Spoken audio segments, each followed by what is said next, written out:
जय श्री कृष्णा। प्यारे भक्तगणों, स्वागत है आप सभी का आपके अपने चैनल कहानी सुनो में। आज हम श्रीमद् भगवद गीता का 11वां अध्याय सुनेंगे।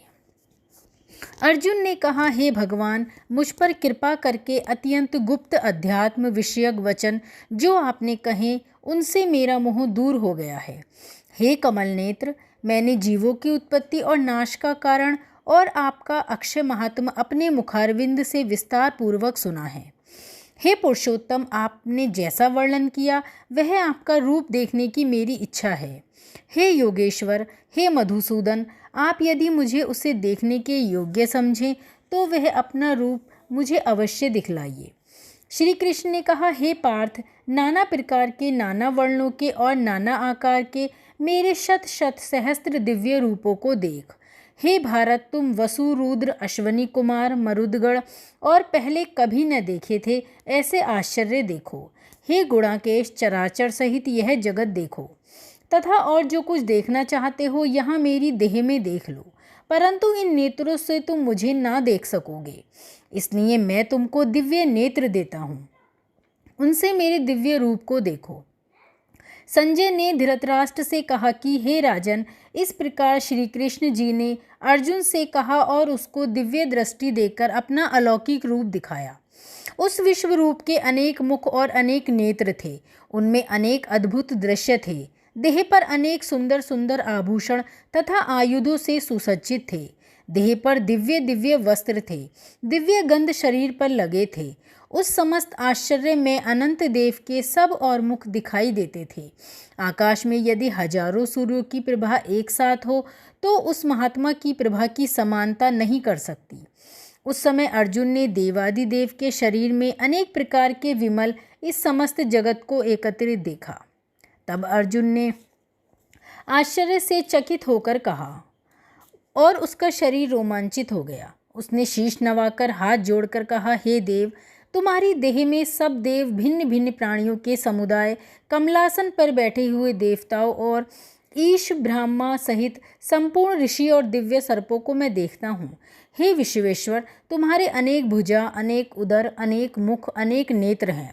तुम्हारा रूप अनंत है। तुम्हारे अंत तथा आदि को नहीं देखता, किंतु समस्त विश्व में तुम्हारा ही रूप देखता हूँ।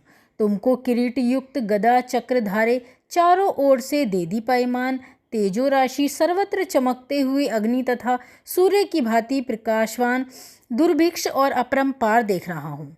मेरे मत से तुम्हें ब्रह्म जानने की वस्तु, विश्व के महान आधार, नित्य सनातन धर्म के रक्षक पुराण पुरुष हो।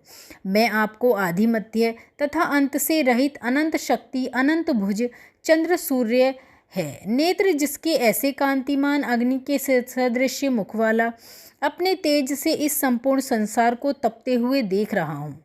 हे महत्तम, पृथ्वी का, आकाश के मध्य का वह अनंत और संपूर्ण दिशाएं आप में व्याप्त हो रही हैं। आपका यह अद्भुत और उग्र रूप देख तीनों लोक व्यथित हो रहे हैं। यह देख देवताओं के समूह तुम्हारी शरण में आ रहे हैं। उनमें कितने ही भयभीत होकर हाथ जोड़कर प्रार्थना कर रहे हैं। महर्षियों और सिद्धों का समूह स्वास्तिस्त कहकर नाना प्रकार से आपकी प्रशंसा कर रहा है। रुद्र, आदित्य, वसु, सांध्य, विश्वदेव, अश्वनी, मरुत, पितर, गंधर्व, यक्ष, असुर, सिद्ध इनके संग विस्मित होकर आपकी ओर टकटकी लगाकर देख रहे हैं। हे महाभाव, अनेक नेत्र, अनेक बाहु, अनेक जांग, अनेक पेट, कराल, दंत युक्त आपका यह विशाल रूप देख सब अत्यंत भयभीत हो रहे हैं और मैं बड़ा ही घबरा रहा हूँ। आकाश तक पहुँचे हुए आपके प्रकाशमान, अनेक वर्षों से फैलाए हुए मुख में जलने वाले विशाल नेत्रयुक्त तुमको देखकर हे विष्णु, मेरा जी घबरा रहा है।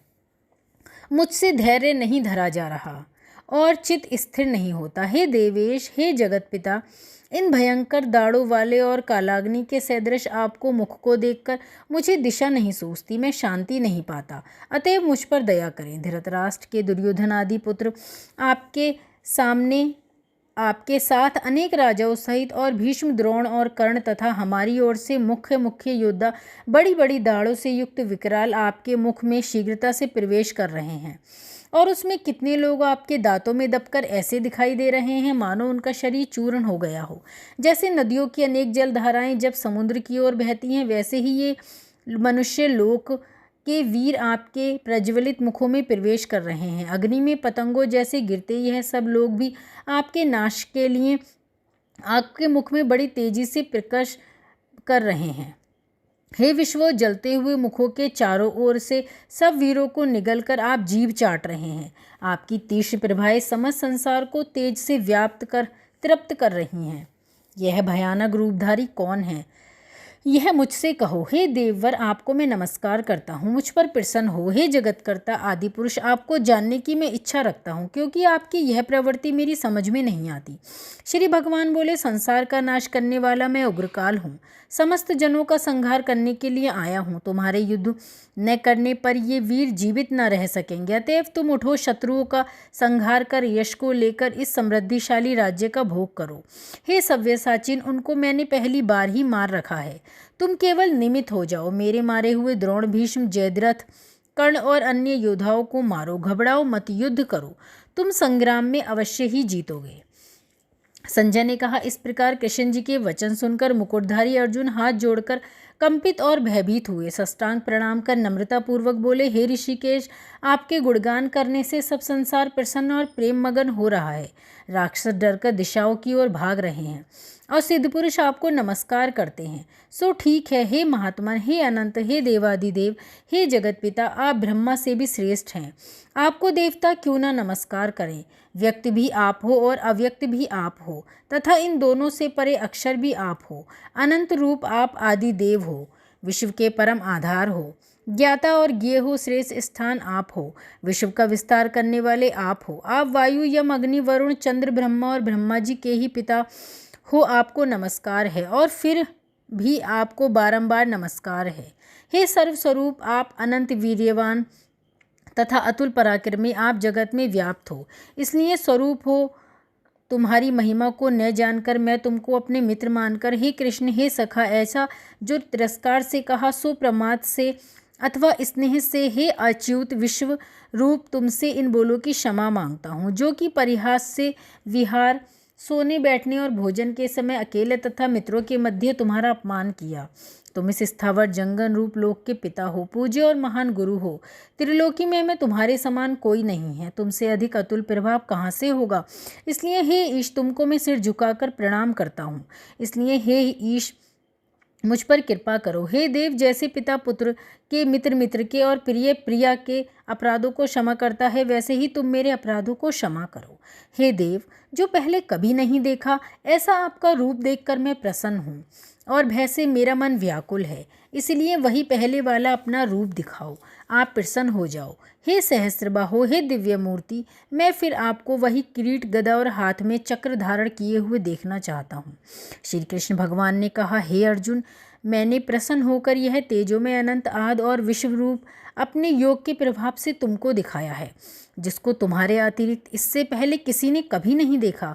हे पांडवों में श्रेष्ठ, मनुष्य लोक में तुम्हारे सिवाय कोई वेदों के अध्ययन, दान, अग्नि, होन आदि और घोन तपों को करके भी यह रूप धारण किए मुझे नहीं देख सकता।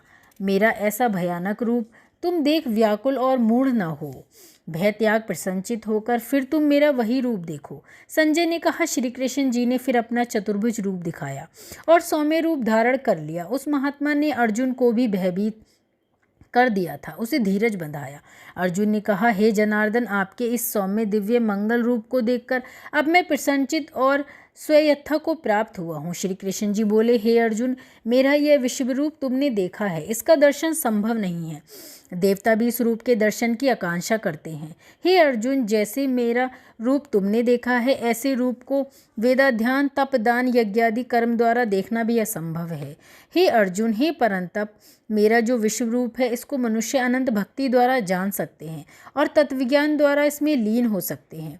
हे अर्जुन, जो कोई मनुष्य मेरी ही भक्ति के लिए कर्म करता है, मुझको ही सर्वोत्तम मानता है, मुझ में ही भक्ति करता है, वह सांसारिक सुखों को मुड़ के नहीं देखता, संपूर्ण प्राणी मात्र से वैर त्याग देता है, वे मुझको ही प्राप्त करते हैं। इति श्रीमद्भगवद्गीता सूपनिषद सुब्रह्म विद्या योग शास्त्रे श्री कृष्ण अर्जुन संवादे विश्वरूप दिव्य नाम एकादशो अध्याय समाप्त। 11वें अध्याय का महात्म्य। श्री नारायण जी बोले, हे लक्ष्मी, अब 11वें अध्याय का महात्म्य सुनो। तुंगभद्र नामक नगर था जिसके राजा का नाम सुखानंद था। वह श्री लक्ष्मी नारायण की सेवा करता था। वहाँ एक ब्राह्मण बड़ा विद्वान पंडित रहता था। वह ब्राह्मण नित्य गीता जी के 11 अध्याय का पाठ करता था और राजा भी वहाँ नित्य लक्ष्मी नारायण की सेवा करता था और पाठ भी नित्य श्रवण करता था। ऐसा करते करते बहुत काल व्यतीत हुआ। एक दिन राजा घर को आया। उस दिन अतीत देशांतर फिरते फिरते नगर में आया। तूतू ने राजा से कोई जगह मांगी। राजा ने बड़ी हवेली खुलवा दी जहाँ अतीत उतरे। राजा ने सीध दिया। रसोई कर अतीत बड़े प्रसन्न हुए और अमृत लेके राजा उनके दर्शन को गया। राजा का बेटा भी राजा के साथ था। कई भृत्य साथ थे। राजा उस हवेली में आया जो महंत था, उसके साथ बातचीत करने लगा और राजा का पुत्र खेलने लगा। वहाँ एक प्रेत रहता था। उस प्रेत ने राजा के पुत्र को मारा। चाकरों ने राजा को खबर दी। राजा यद्यपि सेवा करता, वह कथा श्रवण करता, परंतु पुत्र मोह में राजा के मन में दुर्बुद्धि